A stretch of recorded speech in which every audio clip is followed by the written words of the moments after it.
I'm going to stand over here because I found out that the glares off of that, you know, so let's be here. But again, this is what you're going to get today. You're going to get a certificate that very few people get.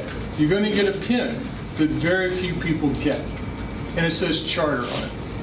You're a charter member of a new venture. You're a charter member of a new life that you're going to start leading.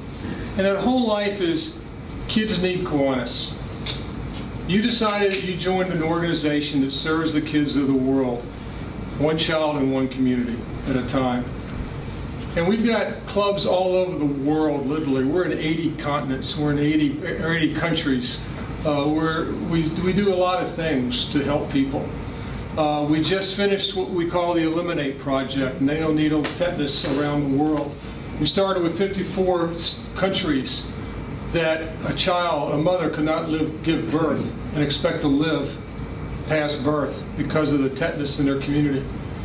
I saw some videos, I saw some real life issues when I was at the International Convention in Geneva 7 or 8 years ago. And that made a believer out of me. Kiwanis raised $110 million to help work with UNICEF on this endeavor. 54 countries, we're down to 12 right now that have not been certified by the World Health Organization, UNICEF, of being tetanus free. And some of those countries are ones that you cannot go into without conflict and without terrorism and other things. So we've come a long way.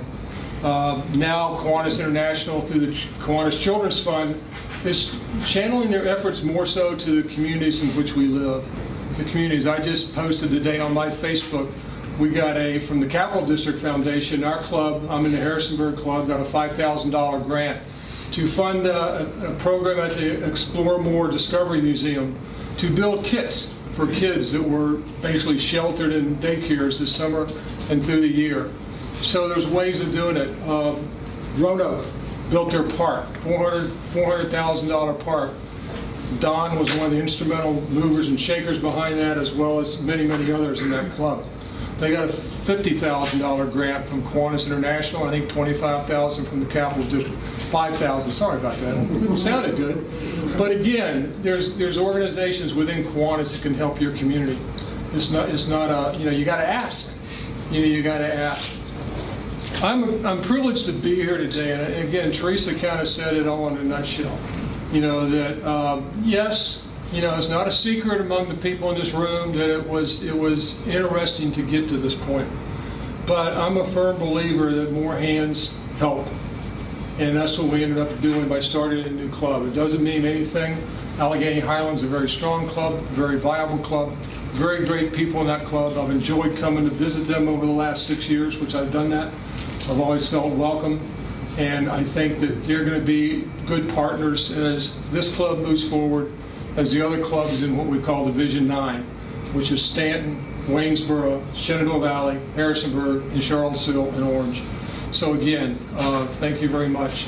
One thing I'll end with, because this is not about me tonight, but we have, effective October 1st, as of a request from the West Virginia District of Kiwanis in March, and ratified by the Capital District Kiwanis in March, and approved by the Kiwanis International Board, effective October 1st, West Virginia will be part of the Capital District.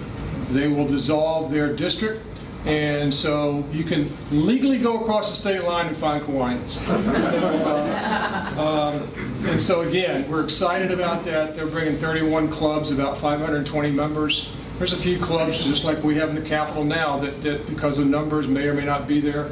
But we're excited. CKI, their college organization, will be coming over October 1st as well.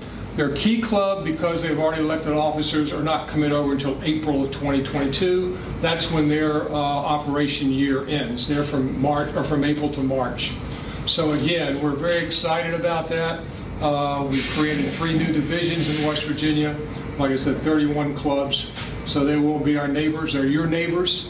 One funny story on that: when John Rife was governor, he lived in Grundy, And so people said, "Where's that?" I said, "Oh, I don't know, about 10 miles from West Virginia, or actually it's Kentucky, but I was wrong." So I was at a board meeting in my club, and somebody started laughing. And I'm not from Harrisonburg. I grew up on the other side of the mountain in Lynchburg.